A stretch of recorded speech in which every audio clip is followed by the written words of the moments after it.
आता जसं ब्रह्मानंद चव्हाण साहेबांनी सांगितलं, तर इथे बॉन्डची किल्लत होती, तिकीट्स उपलब्ध होत नव्हते. एका वकिलाला 500-500 रुपये 700 रुपये रोजचे खर्च होत होते, कारण 5चं तिकीट 10ला विकत घ्यावा लागत होता आणि तो लावावा लागत होता, नाहीतर 10चं तिकीट लावावं लागत होता.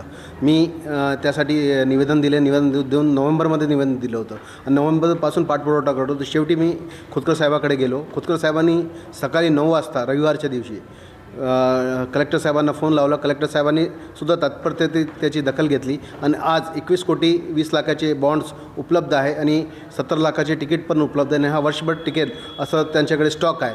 तरी आम्ही पुन्हा एकदा एक निवेदन देणार आहोत की हा स्टॉक कायम राहायला पाहिजे किंवा याच्यातला काही कमी झाला तर जशी तुटवडता आता मागे निर्माण झाली तशी भविष्यात कधी निर्माण होऊ नये यासाठी दक्षता घ्यावी, म्हणून आम्ही परत जिल्हाधिकाऱ्यांना भेटून आणि आमदार साहेबांना भेटून याबद्दल सांगणार आहोत आणि जालन्यात कधीही बॉन्डची तुटवडा होणार नाही याची आम्ही काळजी घेऊ. आणि आमदार खोतकर साहेबांचा मी धन्यवाद देतो की त्यांनी या छोट्याशा प्रश्नाकडे खाली लगेच फोन केला आणि तत्परता दाखवली आणि जनतेचा प्रश्न सोडवलं आणि आमच्या वकिलांना म्हणजे एका प्रकारे आमचा खर्च वाचवला आणि प्रत्येक वकिलाचं वाचवलं. इथे एक जालना जिल्ह्यात 650 वकील आहे, सर्वांचे पैसे वाचले, यासाठी मी भाऊचे धन्यवाद मानतो.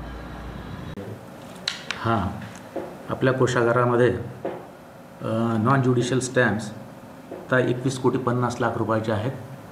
त्याचप्रमाणे कोर्ट फी स्टॅम्प मुबलक प्रमाणात आलेले आहेत. त्यामुळे कुठलाही शॉर्टेज या जिल्ह्यामध्ये नाही. सर्व जनतेसाठी सांगू इच्छितो की जालना जिल्ह्यामध्ये स्टॅम्प्सचा तुटवडा नाही कोर्ट फी स्टॅम्पचा तुटवडा आहे.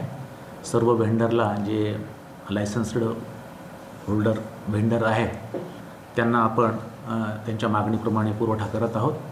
त्यामुळं जनतेला आवाहन करण्यात येत आहे की कुठलाही शॉर्टेज या स्टॅम्पचा या जिल्ह्यामध्ये नाही. पुढचा वर्षभर पुरेल एवढा स्टॉक आपल्याकडं आता उपलब्ध आहे.